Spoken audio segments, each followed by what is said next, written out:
Well, welcome to February's roundup. We've had another busy month.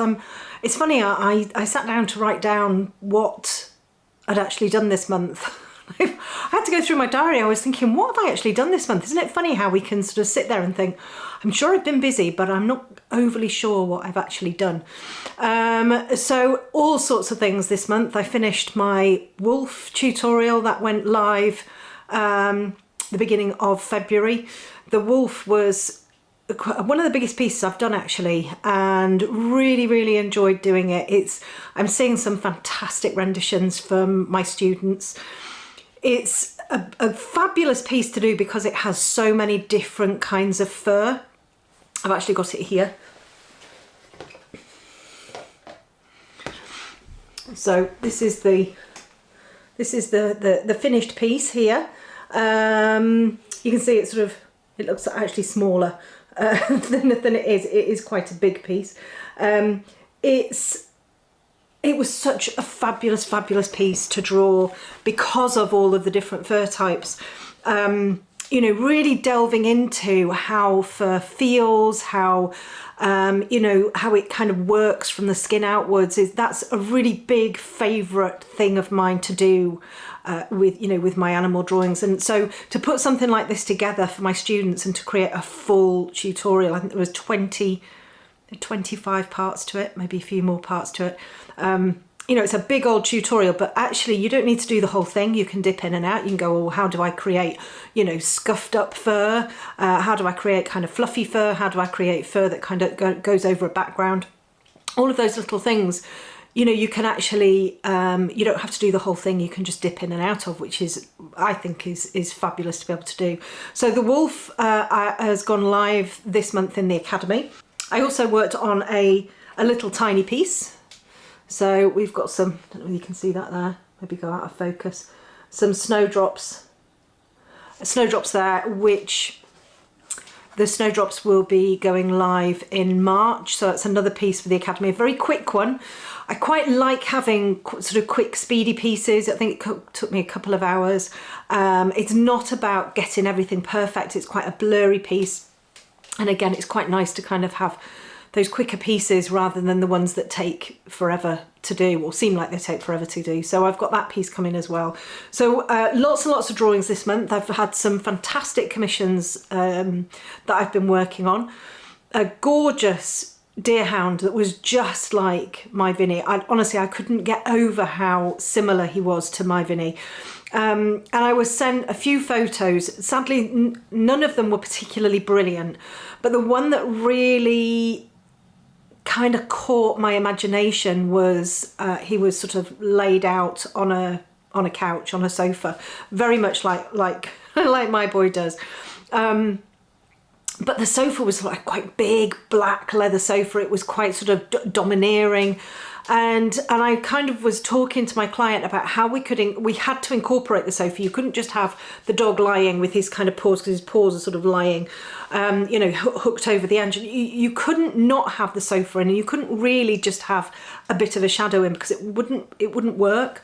So I talked about doing almost like a sketchy effect. I wish I could show it to you actually, but it's at the framers. I talked about doing a sketchy effect, and that actually worked really well. And what I did to visualize it, I took it into Photoshop and I actually did some photo manipulation in there, and I put a filter on, and that worked really well. My client could then see what I meant. So we had the photograph of the dog, realistic, and then we had sort of like a sketchy effect for the sofa underneath it, and it did work really nicely. So that was wonderful to do, quite freeing. To have a little bit more sort of sketchiness in there. Was a really lovely project. And then I've had a couple of other double portraits that I've been working on. One of my clients, Alison, came and actually picked hers up, which was wonderful. It's always lovely to sort of see their reaction when they pick a piece up. We get tears and all sorts of different things. Dogs have featured heavily this month as well, doing their normal whatever it is that they do. misbehaving. So yeah, it's always lovely to see a client, especially if they're coming to pick their work up. It's really, really nice. And you can give it to them and know that they've got it in their hands. It's always a bit of a worry when you're posting stuff. I've also had my first mastermind workshop at the beginning of February. So I've joined a couple of masterminds this year, business masterminds, and I had my first one with Stu McLaren that first week in February. So 2 5-hour workshops across 2 days. I have to say, they started at 5 because he is in Canada, 5 in the afternoon, and carried on until 10. And I have to say, I was really looking forward to it, but was worried that I'd get really, really tired. Oh my goodness, honestly, the energy that you get with being in the company of incredible business people, I was buzzing. And you get to know all of these different things that, you know, I'd have to know what I was looking for to be able to research them. We talked about AI. We talked about AI for content creation, which absolutely blew my mind. As much as, you know, you might love it, you might hate it, it's definitely coming and it will probably be here to stay. So my feeling is, well, if it's coming, I might as well embrace it and I might as well learn as much as I can about it. For me, content creation, if I can have something that is going to help me, not necessarily with social media content creation, but particularly with email marketing, that kind of thing, and sales pages and all of that sort of stuff. Honestly, my mind, I literally kept on putting in the chat, in the Zoom thing, my mind is totally blown. It was amazing, absolutely amazing. And then we had presentations from fabulous people, presentation from a copywriter, presentation from somebody who was the presentation about Facebook groups, how to grow your Facebook groups. All of these things for business related are just fantastic. And then we also had a wonderful presentation from a guy called Cody, who I've since had a bit of a one-to-one session with around upsells, downsells, that kind of thing. Again, business related. And I'm incredibly passionate about my art, but I'm also incredibly passionate about my business. And I'm always looking at ways to be able to grow as a business person and to do things better and to deliver more and to be able to serve more people, you know, get more people creative, really. So that was a really, really interesting couple of days. And from the back of that, I then met up with Michelle, who also has an art business, but she teaches people how to sell their art. Normally lives down south, but she was in York, so we met up a couple of weeks ago for lunch. And it was just fabulous, absolutely fabulous to be able to talk to somebody who's got a very similar business model to mine and knows exactly the kind of things that I'm doing. It was just brilliant to catch up with her. So I'm meeting all of these different people and it's just wonderful. It really, really is wonderful. Widening that sort of circle of people that you're within, you know, and widening my, I guess my belief system, widening my development. I'm just, everything seems to be growing. And funnily enough, I had another star reading on Friday. You might all think I'm crazy, but I have these star chart readings with a fabulous lady called Isan Lewis. She's absolutely wonderful. And I had another star chart reading on Friday, which was really interesting. And I'd kind of been toying with some bits and pieces in my company, in my business, thinking about retreats. And I ran a retreat last year, which was wonderful, but I'm thinking kind of bigger, not bigger retreat, but more luxury, more bringing in guests to really give the most incredible experience. And this is something that came up in my star chart reading on Friday, was the expansion, the travel, and I'm really, really excited about it. I head off to South Africa on a week tomorrow, so Tuesday. I'm so excited to be going. I'm so excited to be going. I haven't really travelled on my own since before all of the awfulness of 2020 and beyond came about. And I'm really, really excited to be going out there for 10 days, looking at different venues, doing some photography, and just having, well, I'm going for a bit of a break, but I don't think I'm going to be doing much in the form of relaxation. I think there's going to be an awful lot of business development going on out there, and I'm just really, really excited about it all and where things are taking me, and you know how I can. It's all about giving the best experience and giving the best service and giving the best of me, whatever I can give. And this is why I take my self-development so seriously. I've always taken it seriously, but the more I learn, the more I can pass on. And that to me is incredibly important.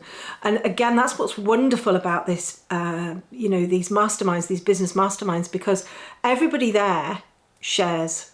They share without thinking, oh, don't tell anybody else, or, you know. And that's how I like to work. I like to share, and then I like other people to take it on, obviously do their, you know, develop their pieces, go on and do whatever they need to do. And I have in the past come across people who don't want to share, or who have got really quite antsy about, you know, well, I taught you this, and so you can't then, you know, tell other people about it. And I find that really strange, you know, because whenever you pass something on, it's your spin on it. It's not somebody else's. It's not somebody else's vocabulary or, you know, how they perceive it. It's your perception. It's your, you know, whatever it is that you kind of pass on. And, you know, that's something that I've always believed in. Whatever I do, I then share. I think that's really important. One of the other things I've done this month as well, I really want to get into TikTok. I love TikTok. I know TikTok is controversial. I know some people don't like it and would not, you know, contemplate having it on their phone or their iPod or whatever. I completely know that. I personally love TikTok. I love it for the fun side of it, where you just need something amusing to be able to look at and just kind of, you know, just laugh for a minute. You know, I love the cats on TikTok. I love the gorgeous dogs. Good Boy Ollie is one of the ones that I follow. And Brody the Doodle. I just absolutely love them. But there are also some incredibly brilliant, factual TikToks out there as well. So, and I've bought a course because I find it really hard to get going.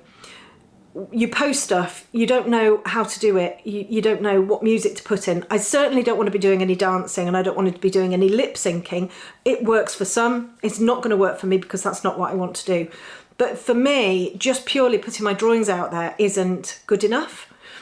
Well, it's certainly not bringing the followers and everything. So I need to work out, what do I need to do? So I have invested in a TikTok course, which is very exciting. And actually there's loads of stuff in there that is like, oh my goodness, this is brilliant. You know, the researching, how to do this, how to do that. Really, really fascinating stuff. And again, you know, I purchase it, I invest in it. And then what I learn from that, I can then pass on to other people. It's not me reiterating this guy's course. It's me learning from him and then helping other people in my own words. Well, this is how this course has helped me, so this is how it might be able to help you as well. So that's another thing that I've been doing this month is the TikTok stuff. Honestly, I spent over the weekend probably about 2 hours editing a TikTok video to get, I don't know, 1,000 likes on it. You just sit there and you think, why am I bothering? Or, you know, why do I need the likes? Why do I need to have all of this, you know, people liking my stuff? Because actually that's not where I make, you know, money. It's not where I make a living, certainly, is these likes. And social media can be so fickle. Not the people on social media, I mean social media in itself. You know, 1 minute Instagram is flying. I'm like getting 100 new followers, you know, twice a day, you know, 200 followers in a day, and it keeps on going. And then all of a sudden, nothing.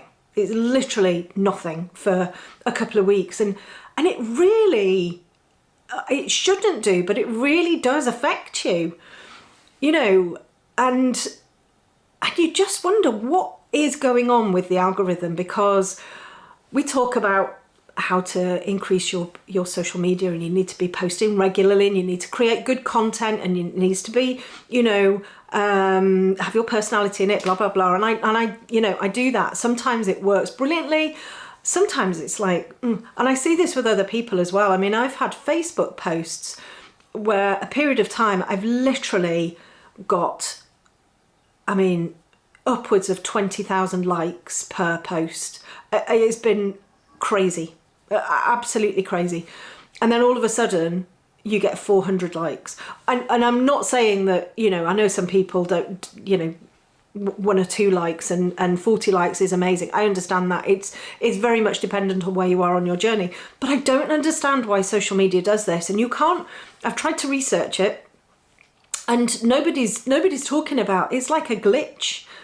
And it's like 1 minute you'll be zooming and you'll literally be having 1,000 new followers every week. I mean, I zoomed from, what am I now, 78,000 on Facebook, which, is brilliant. I know it's fantastic. It's not nearly as much as an awful lot of people, but it's great.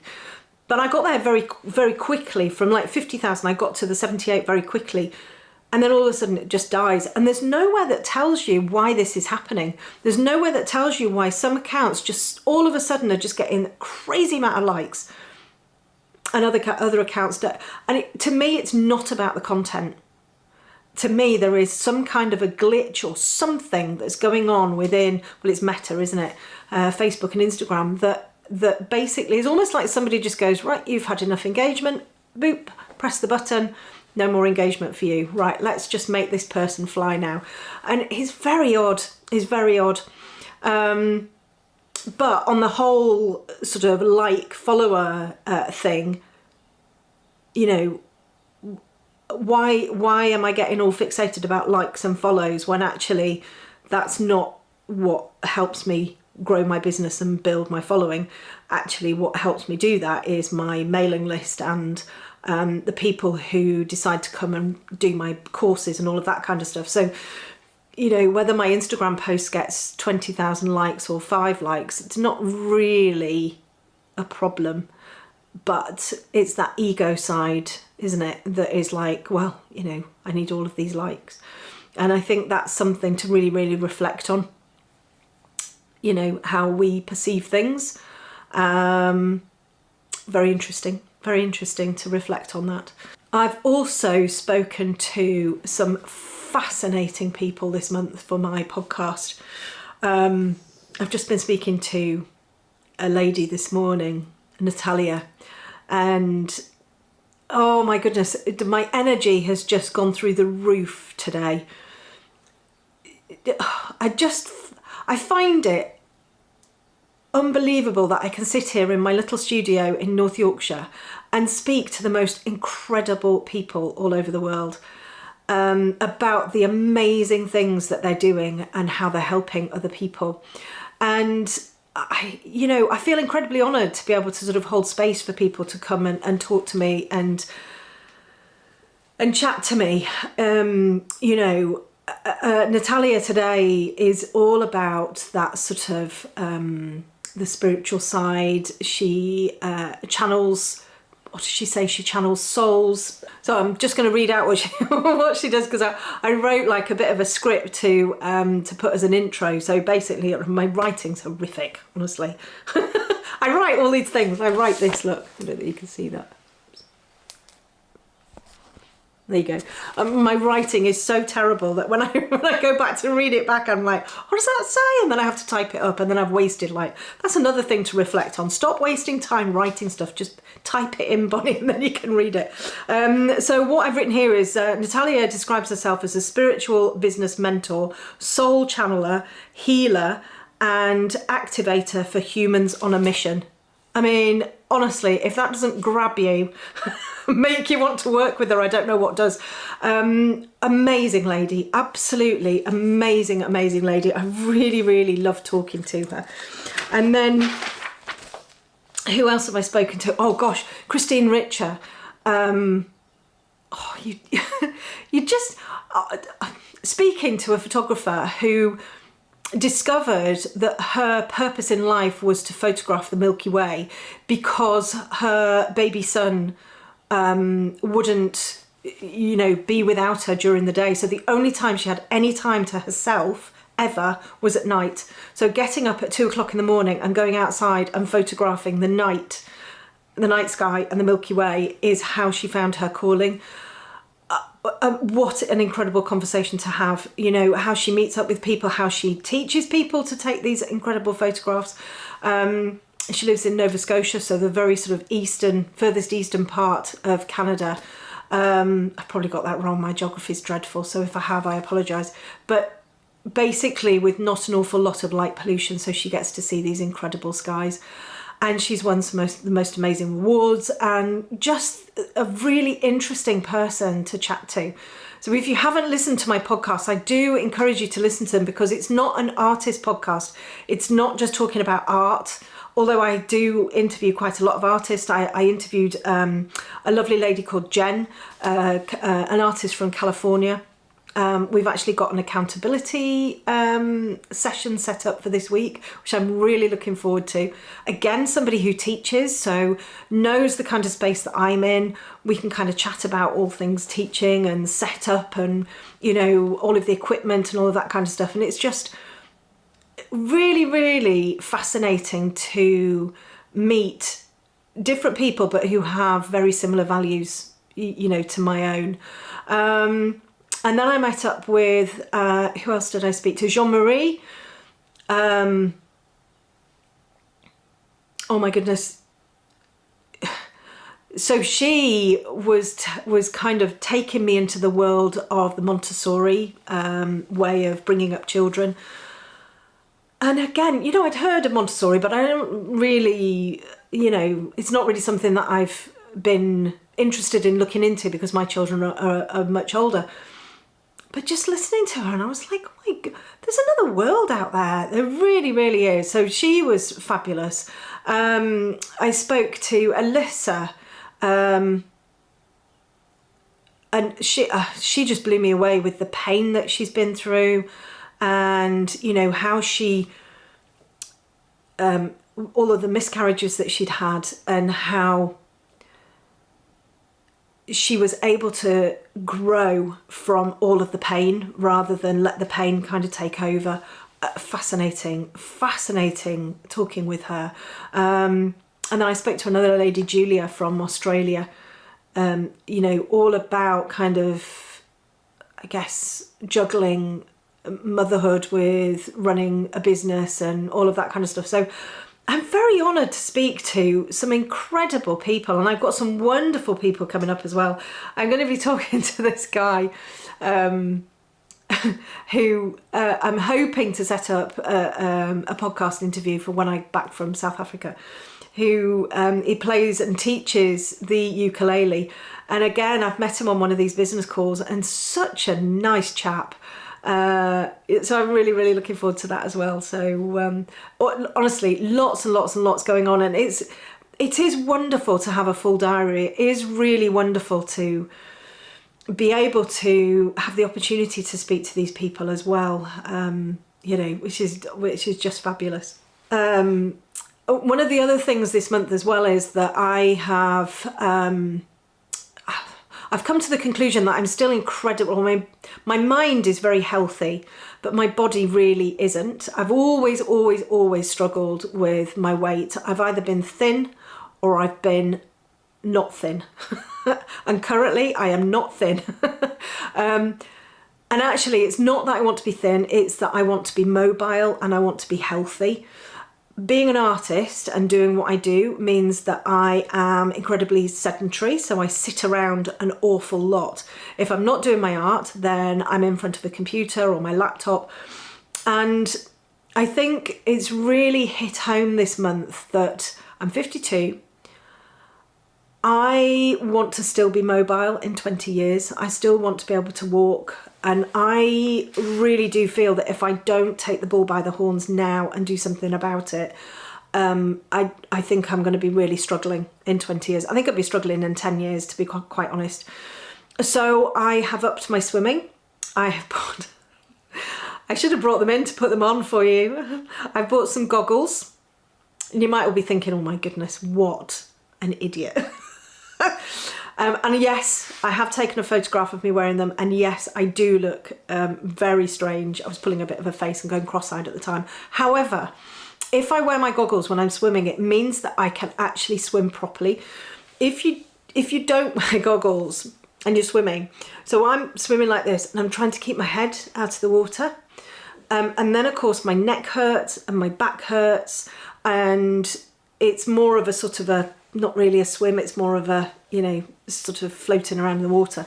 So I bought some goggles to be able to swim properly. So now I'm much more streamlined. Sounds so funny. Do you know, the funniest thing I was doing wasn't really backstroke. It was more sort of floating on my back, wafting my hands down the pool. I was the only one in the pool, and they've got these skylights on the roof of the pool, and I'm floating down, and there's a reflection of me looking up, and I can see this woman with her goggles on floating on the roof. Anyway, that was quite funny.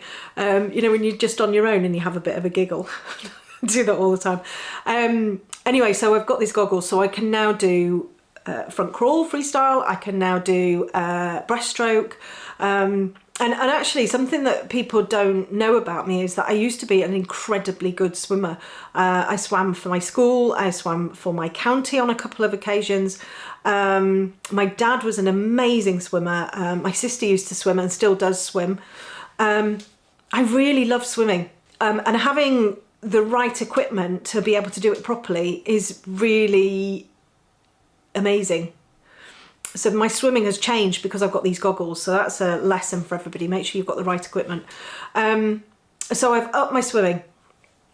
I then listened to the most fantastic podcast again with, it was Diary of a CEO, and it's a guy called Max. I can't remember his surname, Max something or other. Basically, he's the genius kitchen guy, the genius food guy, and he talks about all of the foods and everything that are really, really good for our brains and our bodies and everything. So I bought his recipe book. I've listened to him. I've taken his advice, and I'm now having as many saunas as I can fit in during the week. Saunas apparently great for our body because we get rid of all of the toxins, but it's great for our brains as well because it gives our body trauma. It's a really brilliant podcast to listen to because he talks about how we've got rid of all of the trauma in our lives, physical trauma that we used to get.